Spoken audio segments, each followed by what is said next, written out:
The talk of third spaces is massive at the moment. For anyone that is not familiar with a third space, it is a place that is separate from your workplace and your gaff. A third space should have a sense of belonging and community. Could be things like hiking groups, yoga, gym, coffee shops, book clubs. But what about nightlife spaces? When you think of Paradise Garage, the Gallery, the Loft back in the 70s and 80s of New York, they weren't just clubs, they were the third spaces of minority groups. They were safe places, they were places where people could go and be themselves and just exist without fear, without judgment. They did not have to pretend. And if you fast forward to now, sweaty basements, underground nightlife is still a third space for minority groups, especially for neurodivergent people. But I feel like it's overlooked a lot of the time as a third space. When I think about why the dance floor is so vital to me, it's because there is nowhere else that I get to be free from expectation. All of the third spaces that I just mentioned are quite intense environments for neurodivergent people.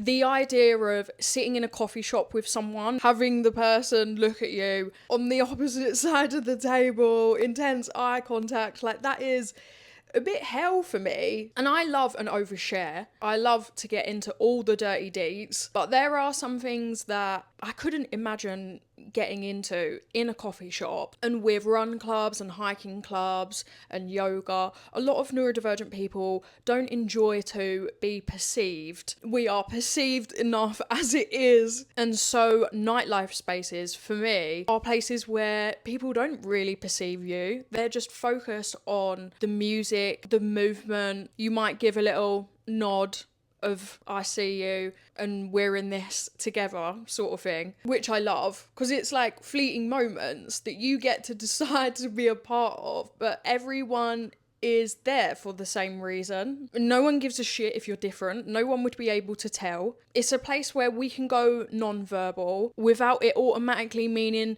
we're rude or there's something wrong with us or that we're having a terrible time. We can just be for hours.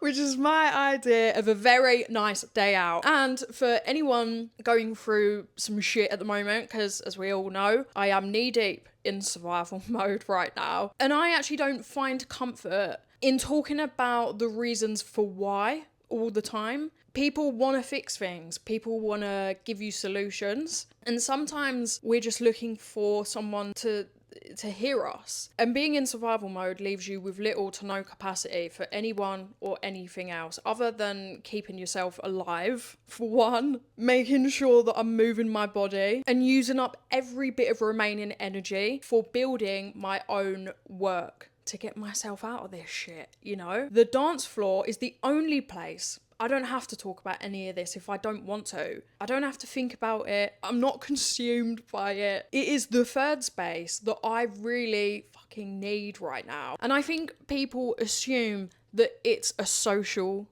thing, and it is, but in different ways. When you meet people at the rave, you've already connected because you're there for the same reason. You're gonna have the music in common, which makes it easier for us to meet people, approach people, because the foundations have already been laid. But it ain't social in terms of small talk on the dance floor, chit chat. I don't want to hear someone telling their mate about Susan at work being a shit this week, you know?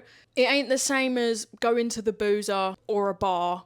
It's more community led, and that's where real connections are formed. And you have the option, which I love. This is what makes nightlife spaces a third space. Because in the smoking area, it is a spiritual gaff where you can overshare. And I'm saying overshare as, you know, we've all said too much to that stranger in the smoking area before. But actually, it's a gaff where you can sit with your mates and open up about something that you might not have in the coffee shop. Remember, movement is like therapy, and I feel like that part is overlooked as well. Movement has this way of regulating us, so we already feel more comfortable. Our nervous system feels safe.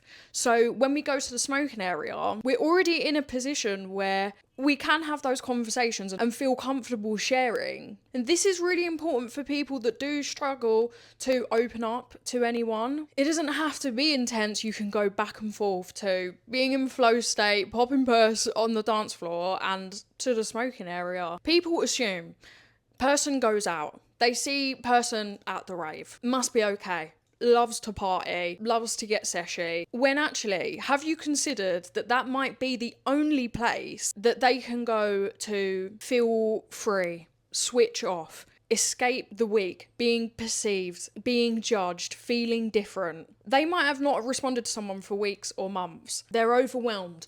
They need a release. They might not have access to therapy, and they don't find comfort in other third spaces. A walk could be intense. A lot of neurodivergent people struggle to. I know I do. If I was doing an activity, there's no way I could speak and do an activity at the same time.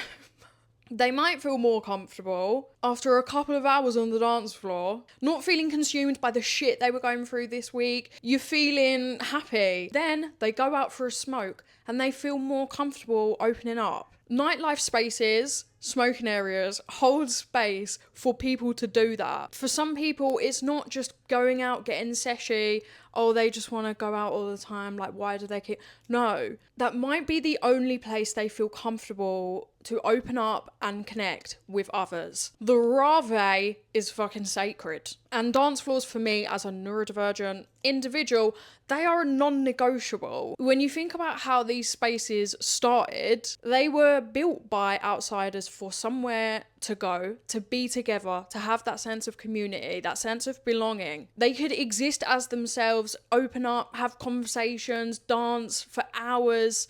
It was a safe space for them. And I don't think gravitating towards disco, finding my way to the rave, being diagnosed with ADHD later on in life is a coincidence. Disco, house, techno, this music, these spaces, these dance floors were built by us, for us. And so I was always going to end up here. And that is why the dance floor will always be my third place. Neurodivas, this one was short and she was sweet.